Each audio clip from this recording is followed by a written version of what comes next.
Hello students, तो आज की इस वीडियो में हम बात करेंगे EMF, internal resistance and terminal potential difference. ठीक है, ये तीन बेसिक और इम्पोर्टेंट टॉपिक है। ये अक्सर 2 मार्क्स में पूछा जाता है और इसमें से 1 मार्क्स में क्वेश्चन भी पूछ सकते हैं आपसे। तो इन तीनों को आपको ध्यान से समझना पड़ेगा इस वीडियो में, आपको तो ध्यान से समझना। ठीक है, तो आपको ये तीनों समझ में आएगा इस वीडियो में अच्छे से, तो आप लास्ट तक इस वीडियो को जरूर देखना। तो सबसे पहले हम बात करेंगे किसकी, हम बात करेंगे ईएमएफ की। ईएमएफ क्या होता है एक्चुअली में? तो ईएमएफ की फुल फॉर्म होती है इलेक्ट्रोमोटिव फोर्स। ठीक है, तो देखो ईएमएफ क्या होता है मैं आपको बता दूं। पहले इसकी डेफिनेशन पढ़ लेते हैं क्या है।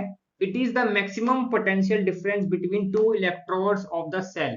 ये जो ईएमएफ होता है ये किसके अंदर होता है? सेल के अंदर होता है। सेल देखा होगा आपने, जो खरीद के लाते हो, मार्केट में मिलता है। रिमोट के अंदर जो सेल लगता है उसको हम अगर कंसीडर करें तो उस सेल के अंदर भी ईएमएफ होता है। ईएमएफ क्या होता है? Electromotive force. इसका मतलब क्या है? ये कोई फोर्स नहीं है, ये बताता है कि उसके अंदर कितना पोटेंशियल डिफरेंस है।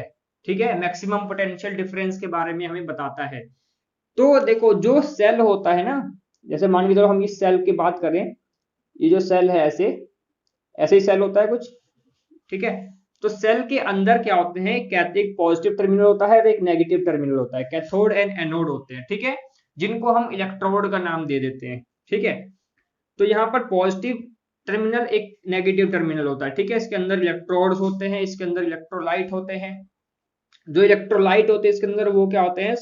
वो पेस्ट, सॉलिड पेस्ट के रूप में होते हैं। वो सॉलिड होता है। ठीक है, पेस्ट को क्या करते हैं? सुखा देते हैं, उसको पेस्ट बना देते हैं, उसको फिर सुखा देते हैं। ठीक है, तो सॉलिड बन जाता है वो। ठीक है, वो ऐसा नहीं कि इस सेल के अंदर लिक्विड में होते हैं इलेक्ट्रोलाइट्स, ऐसा नहीं होता। इलेक्ट्रोलाइट्स जब होंगे तभी करंट फ्लो होता है ना। ये इलेक्ट्रोकेमिस्ट्री में पढ़ रखा होगा आपने कि हम अगर बीकर लेते हैं उसके अंदर हम 2 इलेक्ट्रोड्स लेते हैं अगर हम, है ना, और उसमें अगर हमने इलेक्ट्रोलाइट्स अगर हमने डाले हुए हैं तो क्या होता है कि अगर हमने पॉजिटिव हमने क्या माना है? कैथोड माना है, नेगेटिव एनोड माना है। तो नेगेटिव से पॉजिटिव क्या होता है? पॉजिटिव से नेगेटिव क्या होता है? करंट, इलेक्ट्रिसिटी यहाँ से ऐसे इलेक्ट्रिसिटी क्या होती है? फ्लो होती है। ठीक है, यहाँ से इससे यहाँ से। ठीक है, वायर कनेक्टेड होगी तो यहाँ से इलेक्ट्रिसिटी फ्लो होगी। अगर क्या होगा इसके अंदर? इलेक्ट्रोलाइट होगा। तो पढ़ा हुआ है ये इलेक्ट्रोकेमिस्ट्री में, है ना। तो इलेक्ट्रोलाइट क्या करते हैं? जो चार्ज होता है उसको ट्रांसफर होने में मदद करते हैं। ठीक है, पॉजिटिव टर्मिनल से नेगेटिव टर्मिनल में। ठीक है, तो यहाँ पर चार्ज नहीं, यहाँ पर तो हम आयन की बात करेंगे क्योंकि इलेक्ट्रोलाइट में क्या होते हैं? आयन्स होते हैं। ठीक है, पॉजिटिव से नेगेटिव की तरफ।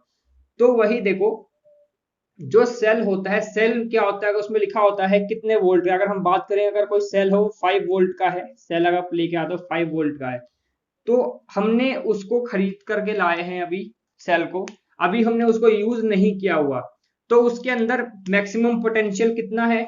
मैक्सिमम पोटेंशियल कितना है आपका? मैक्सिमम पोटेंशियल डिफरेंस हम बोलेंगे 5 वोल्ट है। ठीक है, 5 वोल्ट है, मतलब कि हमने कोई भी उसमें वोल्टेज ड्रॉप नहीं हुआ है, कोई भी उसमें वोल्टेज की कमी नहीं हुई है। वो 5 वोल्ट का 5 वोल्ट है, उसके अंदर कोई इलेक्ट्रिसिटी अभी नहीं गई है। लेकिन जैसे ही उसको आप रिमोट में लगाते हो या हम किसी और बैटरी की बात करें जिसमें सेल की जरूरत होती है, अगर उस डिवाइस में लगाते हैं तो उसके अंदर इलेक्ट्रिसिटी सप्लाई होने लगती है। फिर उसके अंदर जो आयंस का चार्ज का ट्रांसफर होने लगता है एक दूसरे के बीच में, इलेक्ट्रोड्स के बीच में। फिर क्या होता है? वहां पर वोल्टेज जो होता है वो धीरे धीरे कम होने लगता है। पोटेंशियल जो होता है 5 वोल्ट धीरे धीरे कम होने लगता है। तो इसी कारण से धीरे धीरे क्या होता है? बैटरी की लाइफ धीरे धीरे खत्म होने लगती है। ठीक है, बैटरी की लाइफ खत्म होने का कारण ही यही होता है मोस्टली। ठीक है, तो अभी जब हमने उसको यूज नहीं किया, हमने यूज नहीं किया उस बैटरी को, उस सेल को यूज नहीं किया, तो उसके अंदर मैक्सिमम पोटेंशियल होगा, है ना। लेकिन जैसे ही उसको हम यूज करेंगे, उसके अंदर इलेक्ट्रिसिटी, करंट जब फ्लो होने लगेगा, तो उसके अंदर क्या होगा? वोल्टेज, फिर जो पोटेंशियल डिफरेंस होगा वो क्या होगा? फिर कम होने लगेगा। ठीक है, जो पोटेंशियल होगा फिर वो कम होने लगेगा। कब? जब उसको हम इलेक्ट्रिसिटी के संपर्क में लाएंगे, है ना। तो यहाँ पर ये लिखा हुआ है कि it is a maximum potential difference between two electrodes of the cell when no any current is flow in the circuit। ठीक है, अगर कोई भी करंट नहीं है, हम सिंपल लेकर के आए हैं उसको, नया सेल एकदम, तो उसके अंदर कोई भी इलेक्ट्रिसिटी सप्लाई नहीं हो रही। ठीक है, तो उसके अंदर क्या है? मैक्सिमम पोटेंशियल है उस टाइम। लेकिन जैसे ही हम उसको किसी डिवाइस में लगाएंगे, हम उसके अंदर क्या होगा? फिर वो क्या करता है? फिर वो धीरे धीरे अपनी पोटेंशियल को लूज करने लगता है अपने। ठीक है, तो हम उस टाइम नहीं बोलेंगे कि वो मैक्सिमम होगा। तो ठीक है, तो जिस टाइम वो मैक्सिमम पोटेंशियल होता है उस सेल का, उसको हम क्या बोलते हैं, ईएमएफ बोलते हैं। ठीक है, उसी चीज को हम ईएमएफ बोलते हैं। समझ में आ गया ईएमएफ क्या होता है? तो इसी चीज को मैंने एक सर्किट से यहाँ पे सर्किट डायग्राम बनाया हुआ है। यहाँ पर देखो ओपन सर्किट है, ओपन सर्किट में ये हमने की लगाई हुई है, ओपन सर्किट, यहाँ पर कोई भी करंट फ्लो नहीं हो रहा, इस सर्किट में कोई करंट फ्लो नहीं हो रहा, यहाँ रजिस्टर आर लगाया हुआ है। ठीक है, यहाँ पर बैटरी, यहाँ पर सेल लगाई हुई है हमने। ठीक है, ये सेल लगाई हुई है हमने यहाँ पर ये पॉजिटिव टर्मिनल है, ये नेगेटिव टर्मिनल है, तो यहाँ पर कोई भी करंट फ्लो नहीं हो रहा, आई जीरो है। करंट फ्लो क्यों नहीं हो रहा? क्योंकि मैंने यहाँ लिखा है, मैंने यहाँ पर दिखाया हुआ है ओपन सर्किट, ओपन सर्किट में करंट फ्लो नहीं होता। ठीक है, तो यहाँ पर करंट फ्लो नहीं हो रहा, मतलब अभी ये सेल है वो नया का नया ही है। ठीक है, तो इसके अंदर जो मैक्सिमम पोटेंशियल होगा, ठीक है, तो उसको हम बोलेंगे ईएमएफ। ठीक है, ये वोल्ट मीटर लगा हुआ है, ये वोल्ट मीटर मापता है कितना वोल्ट अभी आ रहा है इसके अंदर। ठीक है, तो मतलब मैक्सिमम पोटेंशियल होगा यहाँ पर, इस टाइम मैक्सिमम पोटेंशियल शो कर रहा होगा।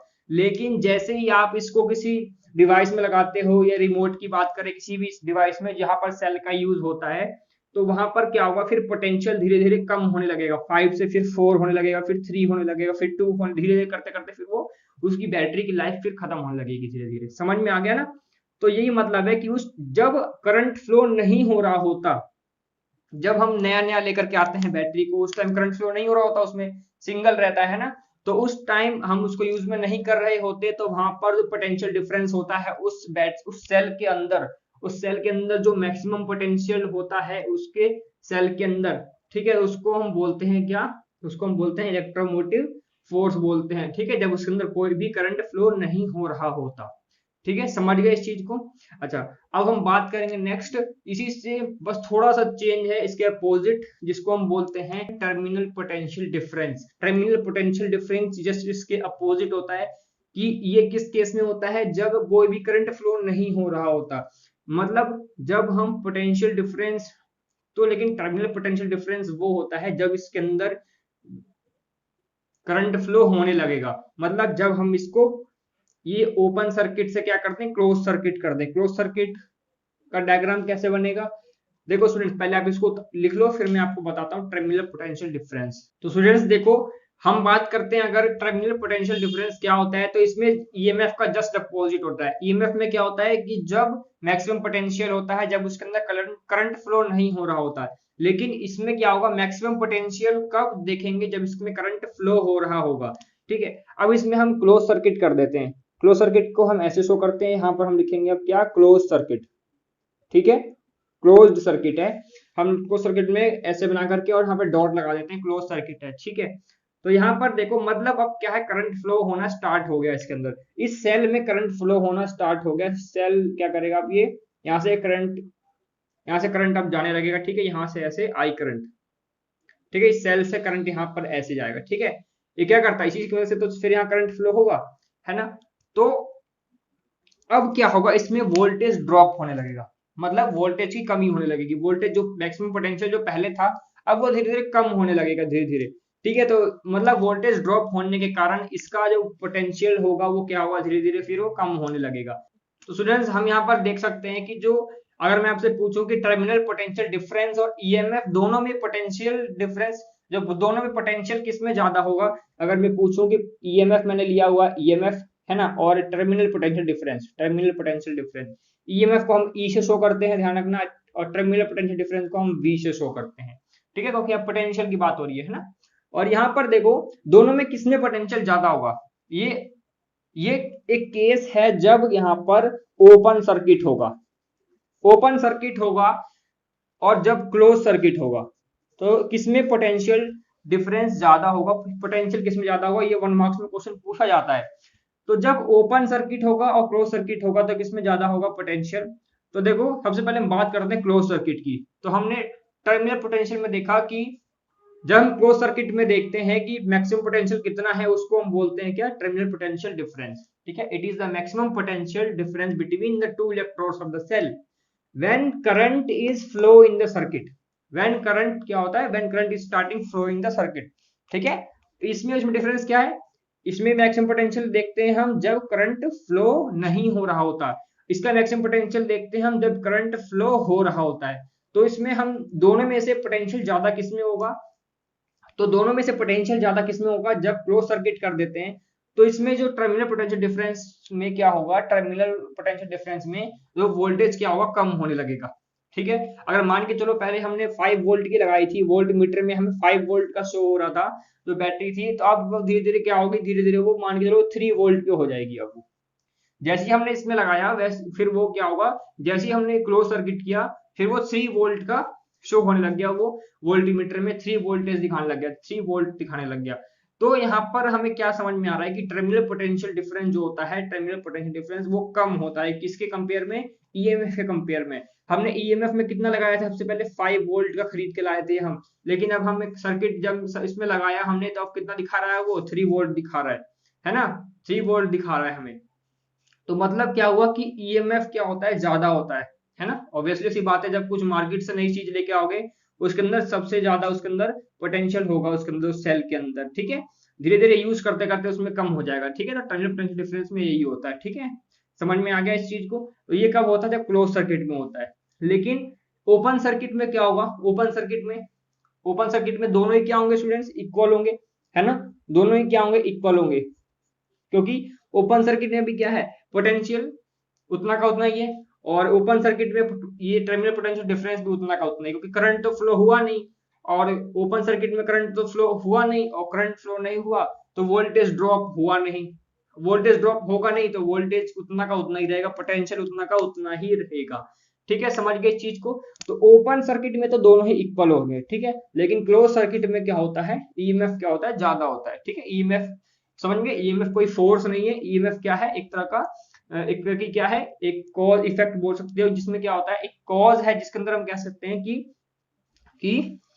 ईएमएफ क्या है, जिसमें हम देखते हैं कि जब करंट फ्लो हम नहीं करते हैं तो उसके अंदर कितना मैक्सिमम पोटेंशियल डिफरेंस है। ठीक है, ये चीज होती है ईएमएफ।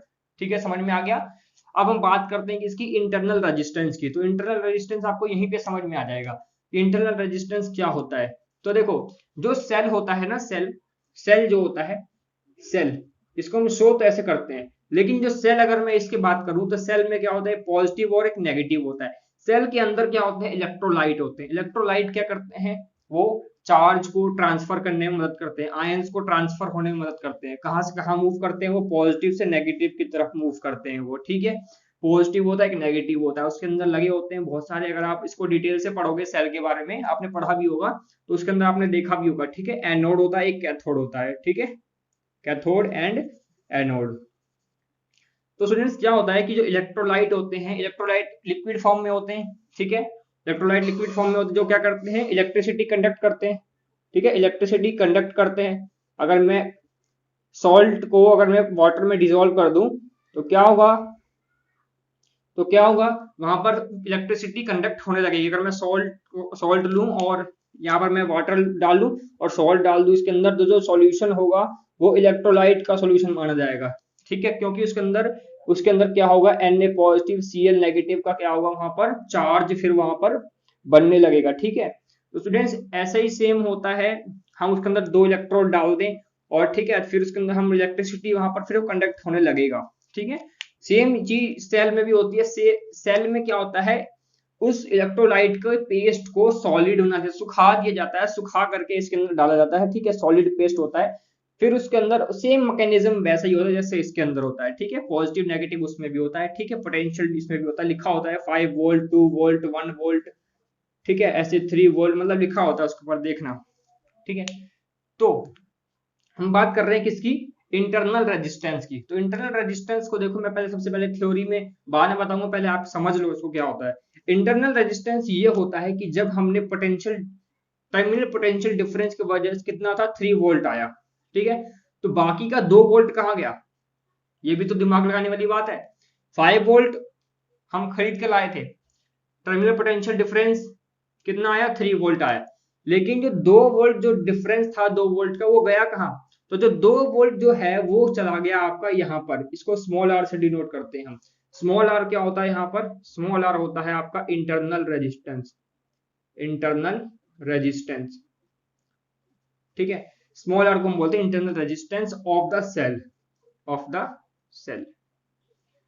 मतलब क्या है इसका, रेजिस्टेंस ऑफ द सेल, मतलब सेल का ही रेजिस्टेंस होता है ये, और इंटरनल रेजिस्टेंस मतलब सेल के अंदर जो रेजिस्टेंस है उसका उसका उसका रेजिस्टेंस बोलते हैं हम इंटरनल रेजिस्टेंस, मतलब सेल के अंदर का जो रेजिस्टेंस है उसको हम बोलते हैं इंटरनल रेजिस्टेंस।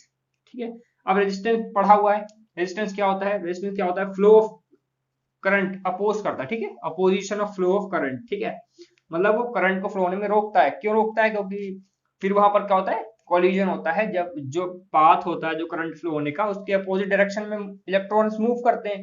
अब इलेक्ट्रॉन्स मतलब नेगेटिव चार्ज मूव करते हैं, अब नेगेटिव चार्ज मूव कर रहे हैं अपोजिट साइड में इलेक्ट्रिसिटी के, तो वहां पर कोलिजन हो रहा है, ठीक है, कोलिजन होने से क्या होगा, वहां पर क्या होता है, फिर वहां पर रेजिस्टेंस फिर वहां क्रिएट होता है धीरे धीरे, ठीक है, तो जितना रेजिस्टेंस ज्यादा होगा उतना करंट क्या होगा, कम फ्लो होगा, ठीक है।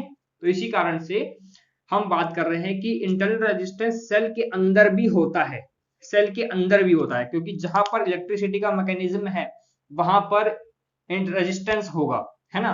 तो ये जो रेजिस्टेंस था, ये जो रजिस्टर है, ये तो बाहर से हमने अप्लाई किया, बाहर से हमने लगाया अपनी तरफ से, लेकिन ये जो सेल है इसके अंदर भी तो इलेक्ट्रिसिटी का मैकेनिज्म है ना, इसके अंदर भी तो इलेक्ट्रिसिटी का मैकेनिज्म है ना।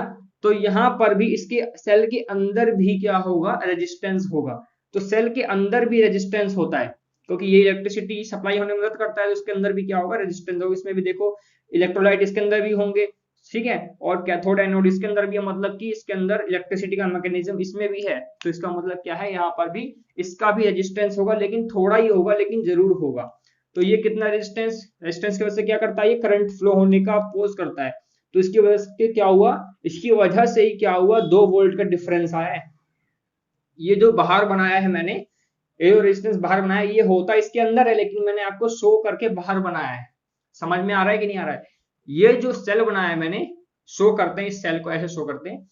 ये रेजिस्टेंस जो होता है, ये इंटरनल रेजिस्टेंस इस सेल के अंदर ही होता है, लेकिन हमने ऐसे शो किया है बाहर दिखाने के लिए, ठीक है, एग्जामिनर को।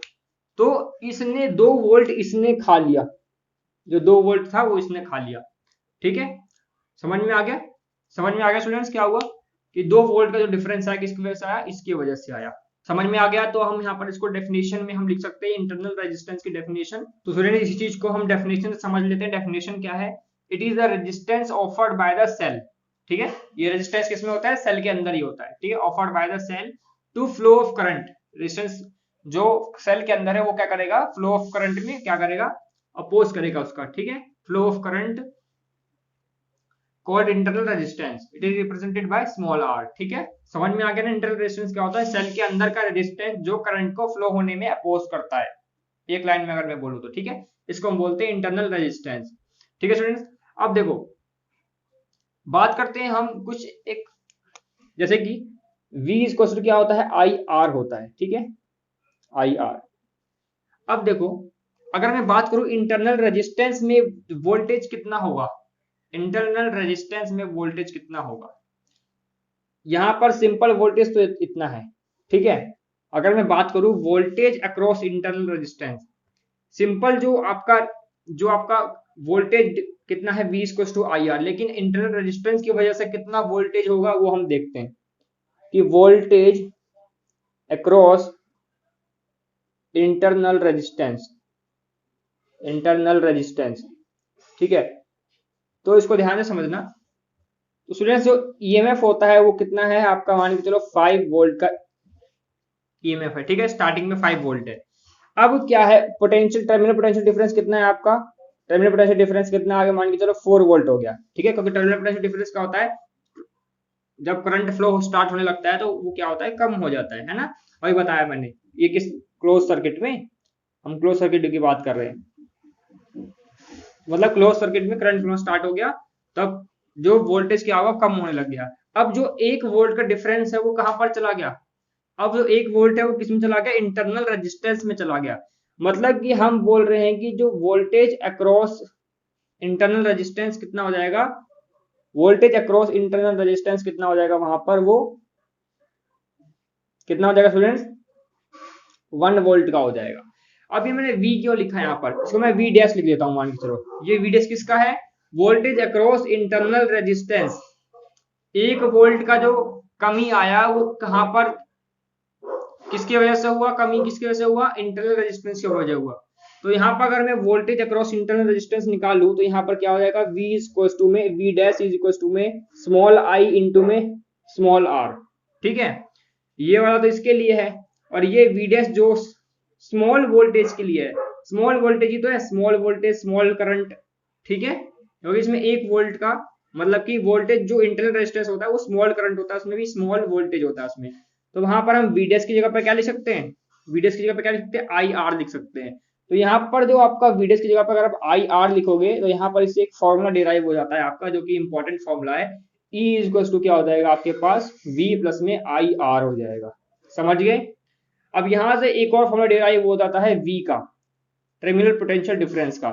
V इक्वल टू क्या हो जाएगा, E, ये इधर आ जाएगा तो माइनस में IR हो जाएगा।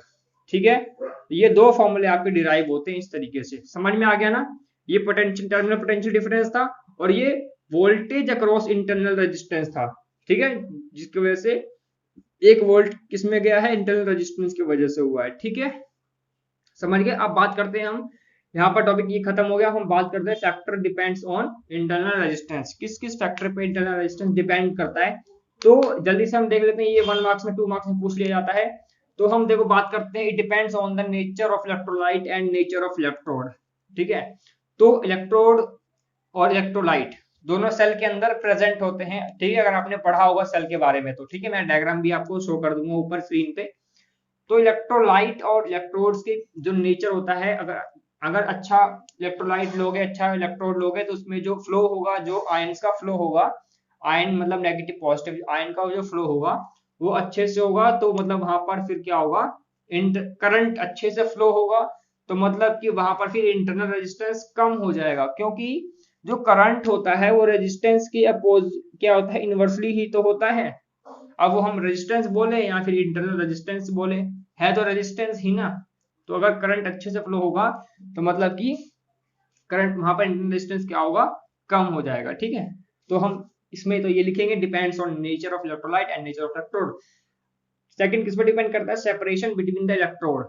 अगर हमने 2 इलेक्ट्रोड लिए हुए हैं, उनके बीच में डिस्टेंस ज्यादा कर देंगे, अगर हम सेपरेशन बिटवीन इलेक्ट्रोड, अगर हम उनके बीच में डिस्टेंस ज्यादा कर देंगे, ठीक है, यहाँ सेपरेशन के डिस्टेंस भी लिख सकते हो, तो डिस्टेंस ज्यादा कर दोगे तो यहाँ से यहाँ फ्लो होने में आयन जो फ्लो हो रहे होंगे, ठीक है, आयन जो फ्लो हो रहे होंगे यहाँ से यहाँ पर ऐसे, उनके क्या होगा, वहां पर जो डिस्टेंस ज्यादा होने के कारण क्या होगा, फिर जो इलेक्ट्रॉन्स की जो मूवमेंट होगी, इलेक्ट्रॉन कैसे मूव करेंगे, यहाँ से यहाँ मूव करेंगे, नेगेटिव से पॉजिटिव। ठीक है, तो इलेक्ट्रॉन जो नेगेटिव से पॉजिटिव मूव कर रहे हैं, तो वहां पर क्या होगा, इनको ज्यादा फिर इनको डिस्टेंस कवर करना पड़ेगा, ज्यादा डिस्टेंस कवर करना पड़ेगा, मतलब फिर वो वहां पर ज्यादा कॉलिजन करेंगे दूसरे से, बहुत लड़ते झगड़ते दूसरे से कॉलिजन करते हुए आएंगे, क्योंकि डिस्टेंस ज्यादा हो जाएगा। तो वहां पर मतलब कि करंट कम होगा। अब करंट कम होगा तो क्या होगा, करंट कम होगा तो इंटरनल रेजिस्टेंस क्या होगा, फिर वो बढ़ जाएगा। समझ में आ गया। तो डिस्टेंस अगर हम बढ़ा देते हैं तो क्या होगा, करंट क्या होगा, फिर वहां पर कम होने लगता है, क्योंकि डिस्टेंस बढ़ाने से फिर वहां पर इंटरनल कोलिजन बढ़ जाता है। ठीक है, और फिर इंटरनल रेजिस्टेंस क्या होगा, फिर वहां पर बढ़ जाता है। ठीक है, अगर बात करें एरिया ऑफ इलेक्ट्रोड, मतलब कि अगर हमने एरिया बढ़ा दिया इलेक्ट्रोड का ही, इलेक्ट्रोड का ही एरिया बढ़ा दिया तो क्या होगा, इलेक्ट्रोड का ही एरिया बढ़ा दिया हमने, ठीक है, अब बताओ क्या होगा, इलेक्ट्रोड का एरिया बढ़ा दिया तो अब यहाँ पर जो आयंस मूव करेंगे वो इनको आसानी से जगह मिलेगी मूव करने के लिए, तो कॉलिजन ज्यादा नहीं होगा, है ना। क्योंकि अगर आप किसी पतले से रास्ते से जा रहे हो तो ज्यादा कॉलिजन भीड़ भाड़ होगी, तो ज्यादा कॉलिजन होगा। आप किसी अच्छे से बड़े से रास्ते में जाओगे, चौड़े रास्ते में जाओगे तो कॉलिजन ज्यादा नहीं होगा, ज्यादा टकराओगे नहीं किसी से, तो कॉलिजन ज्यादा नहीं होगा तो क्या होगा, वहां पर रेजिस्टेंस भी क्या होगा, ज्यादा नहीं होगा, क्योंकि कॉलिजन ज्यादा होने की वजह से ही रेजिस्टेंस होता है ज्यादा, है ना। तो कॉलिजन ज्यादा नहीं होगा तो करंट आराम से फ्लो होगा, कॉलिजन ज्यादा नहीं होगा तो करंट आराम से फ्लो होगा, करंट आराम से फ्लो होगा तो करंट बढ़ेगा, करंट बढ़ेगा तो इंटरनल रेजिस्टेंस कम होगा। समझ में आ गया, ये बात भी क्लियर हो गई। ठीक है, अब देखो टेम्परेचर ऑफ इलेक्ट्रोलाइट, टेम्परेचर बढ़ाओगे तो क्या होगा। अब देखो टेम्परेचर, हम रेजिस्टेंस के केस में टेम्परेचर बढ़ाने से रेजिस्टेंस बढ़ता है, लेकिन टेम्परेचर बढ़ाने से जो इंटरनल रेजिस्टेंस है वो कम होता है। स्टूडेंट्स इस चीज को ध्यान रखना, कंफ्यूज मत होना, कई बच्चे इसमें गलत कर देते हैं। वो सोचते हैं रेजिस्टेंस बढ़ता है टेम्परेचर बढ़ाने से तो इंटरनल रेजिस्टेंस भी बढ़ता है, ऐसा नहीं है। टेम्परेचर बढ़ाने से रेजिस्टेंस तो बढ़ता है लेकिन इंटरनल रेजिस्टेंस नहीं बढ़ता, इंटरनल रेजिस्टेंस कम होता है टेम्परेचर बढ़ाने से। वो क्यों होता है? वो इस कारण से होता है कि टेम्परेचर बढ़ाओगे, इसके अंदर जो इलेक्ट्रोलाइट है, बीकर के अंदर जो इलेक्ट्रोलाइट है, तो वहां पर जो आयंस की जो मूवमेंट होगी फिर वो जल्दी जल्दी होने लगेगी दोनों इलेक्ट्रोड्स के बीच में, ठीक है। जो सर्किट यहाँ पर जो बनेगा यहाँ पर जल्दी से जल्दी होने लगेगी, आयंस इनके अंदर जल्दी जल्दी फ्लो होने लगेंगे, जल्दी जल्दी फ्लो होंगे तो फिर करंट भी क्या होगा, जल्दी जल्दी होगा, है ना। क्योंकि आयन जल्दी जल्दी फ्लो होंगे तो करंट भी क्या होगा, ज्यादा होगा, करंट ज्यादा होगा। अब करंट ज्यादा होगा तो इंटरनल रेजिस्टेंस तो ऑब्वियसली सी बात है क्या होगा, कम होगा, ठीक है। समझ में आ गया? समझ में आ गया, ठीक है, ठीक है। तो यहाँ पर हमारा जो ये 3 टॉपिक है ये क्लियर खत्म हो जाते हैं, ठीक है स्टूडेंट्स। तो हमने क्या पढ़ा आज, टर्मिनल पोटेंशियल डिफरेंस पढ़ा, इलेक्ट्रोमोटिव फोर्स पढ़ा और इंटरनल रेजिस्टेंस पढ़ा, ठीक है। जिसको समझ में आ गया अच्छी बात है, जिसको समझ में नहीं आया वो दोबारा से पीछे जा करके देख सकता है, ठीक है। तो इसके बाद हम मिलेंगे नेक्स्ट वीडियो में स्टूडेंट्स, तब तक के लिए पढ़ते रहो। Thank you for watching.